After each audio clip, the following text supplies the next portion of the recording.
MUP education मध्ये आपले हार्दिक स्वागत आहे. मराठीत निबंध कसा लिहावा याविषयी माहिती मिळवूया. मकर संक्रांत निबंध. मकर संक्रांती हा जानेवारी महिन्यात साजरा केला जाणारा हिंदूंचा प्रमुख सण आहे. हा मुख्यतः जानेवारी महिन्याच्या 14 किंवा 15 तारखेला साजरा केला जातो, जेव्हा सूर्य दक्षिणायन ते उत्तरायण मकर राशीत प्रवेश करतो तेव्हा मकर संक्रांतीचा सण साजरा केला जातो. त्या दिवसापासून वर्षातील सणांची सुरुवात होते असे मानले जाते. देशातील विविध राज्यांमध्ये याला वेगवेगळ्या नावाने ओळखले जाते. पंजाब आणि हरियाणामध्ये लोहरी, पश्चिम बंगालमध्ये उत्तर संक्रांती, उत्तर प्रदेश आणि मध्य प्रदेशमध्ये उत्तरायण किंवा खिचडी, आंध्र प्रदेश, केरळ आणि कर्नाटकमध्ये संक्रांती, तमिळनाडूमध्ये पोंगल आणि आसाममध्ये बिहू म्हणून ओळखले जाते. परिचय. भारताला सणांची भूमी म्हटले जाते आणि देशात अनेक सण विविध धर्माच्या लोकांद्वारे देशाच्या विविध भागात साजरे केले जातात. प्रत्येक सण साजरा करण्यामागे काही ना काही धार्मिक, काही पौराणिक कारण किंवा काही श्रद्धा कथा असाव्यात, पण मकर संक्रांत हा या सगळ्यांपेक्षा वेगळा सण आहे.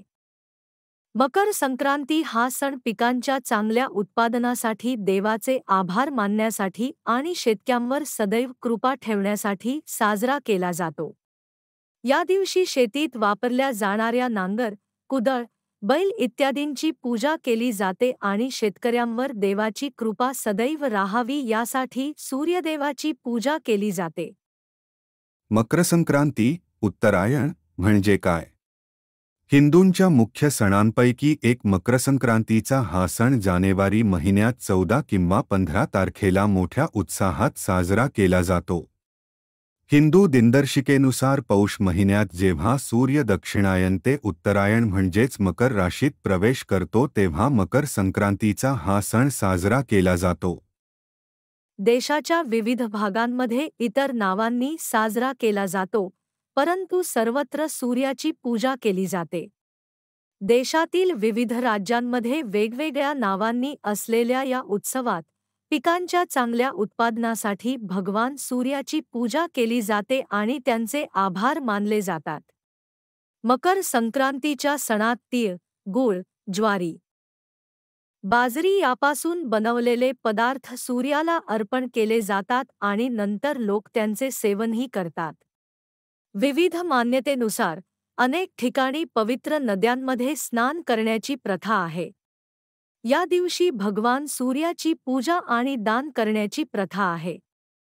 या प्रकारे साजरी केली जाते मकर संक्रांती. मकर संक्रांतीच्या दिवशी सूर्य दक्षिणायनातून उत्तरायणात प्रवेश करतो, याला मकर राशीत प्रवेश असेही म्हणतात. सूर्याच्या मकर राशीतील प्रवेशाला वैज्ञानिक आणि आध्यात्मिक दृष्टिकोनातून खूप महत्त्व आहे. सूर्य दक्षिण गोलार्धातून उत्तर गोलार्धात जाऊ लागतो, यालाच आपण उत्तरायण म्हणतो. आध्यात्मिक दृष्टिकोनातून असे असणे अत्यंत शुभ मानले जाते. या शुभ दिवशी लोक पवित्र नद्यांमध्ये स्नान करून आपले पाप धुतात आणि सूर्यदेवाची पूजा करतात आणि त्यांचे आशीर्वाद घेतात. या दिवशी लोक दान देखील करतात. असे मानले जाते की दान केल्याने सूर्यदेव प्रसन्न होतो आणि मोक्ष प्राप्त होतो. सूर्याचा दक्षिण गोलार्धातून उत्तर गोलार्धात प्रवेश अत्यंत शुभ मानला जातो. आरोग्याच्या दृष्टिकोनातून हे खूप शुभ मानले जाते.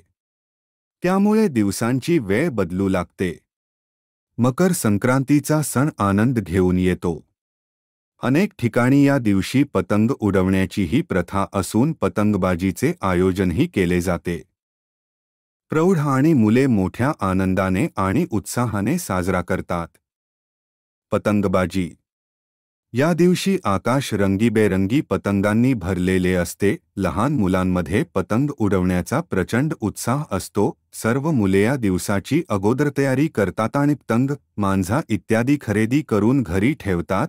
अनेक ठिकाणी या दिवशी पतंग उडवण्याच्या स्पर्धाही आयोजित केल्या जातात. या निमित्ताने दिवसभर आकाश पतंगांनी भरलेले असते. महाकुंभमेळ्याचे आयोजन. मकर संक्रांतीच्या या पवित्र दिवशी नद्यांमध्ये स्नान करावे असे मानले जाते. त्यामुळे लोक गंगेच्या घाटावर स्नान करायला जातात. हे एका मेळ्याच्या स्वरूपात देखील आयोजित केले जाते, ज्याला अर्धकुंभ आणि महाकुंभ मेळा असे नाव दिले जाते. वाराणसीमध्ये दरवर्षी अर्धकुंभ मेळा भरतो आणि प्रयागच्या संगमावर महाकुंभ आयोजित केला जातो. हा महाकुंभ म्हणून अनुक्रमे याग, हरिद्वार, उज्जैन आणि नाशिक येथील घाटांवर साजरा केला जातो. असे मानले जाते की या महाकुंभात स्नान केल्याने तुमचे वर्षांचे पाप धुवून तुम्हाला मोक्ष प्राप्त होईल. ही जत्रा मकर संक्रांतीच्या दिवशी सुरू होते आणि महिनाभर चालते. खाण्यापिण्याची मजा. या दिवशी नवीन पिकाच्या भातापासून खिचडी तयार केली जाते, ज्यामध्ये विविध भाज्या घातल्या जातात. खिचडी आणि गुळाची पोळी, तिळगुळ या सणाचे महत्त्वाचे पदार्थ आहे. दान. वेगवेगळ्या चालीरीती आणि संस्कृतींनुसार हा सण देशाच्या जवळपास प्रत्येक भागात वेगवेगळ्या नावांनी साजरा केला जातो. अनेक ठिकाणी दान देण्याची ही प्रथा आहे. देशाच्या वेगवेगळ्या भागात धर्मादाय वेगवेगळ्या प्रकारे दिले जाते. उत्तर प्रदेश, उत्तराखंड आणि उत्तरांचल प्रांतात मसूर, तांदूळ आणि पैसे गरिबांना दान केले जातात. बाहेरून आलेल्या संतांनाही लोक अन्न आणि पैसा दान करतात. इतर राज्यांमध्ये या दिवशी गरिबांना अन्नदान करा. अन्नदान हे महान दान मानले जाते. त्यामुळे उत्पादनात उत्पादित होणारे पीक गोरगरिबांना आणि संतांना दान करून सर्वत्र आनंदाचे वाटप करणे हा या उत्सवाचा उद्देश आहे. निष्कर्ष. मकर संक्रांतीचे स्वतःचे आध्यात्मिक आणि सांस्कृतिक महत्त्व आहे. देशभरातील लोक हा सण मोठ्या उत्साहात आणि आनंदाने साजरा करतात. हा हिंदूंचा एक प्रमुख सण आहे, ज्याचा उद्देश परस्पर बंधुभाव, ऐक्य आणि आनंद सामायिक करणे हा आहे. निष्कर्ष. या दिवशी इतर धर्माचे लोकही पतंग उडवण्यात हात आजमावून मजा घेतात. गरीब, गरजू आणि साधुसंतांना अन्न आणि पैसा देऊन त्यांचा आनंद त्यांच्यासोबत वाटून घेतात, म्हणजे सर्वत्र आनंदच असतो.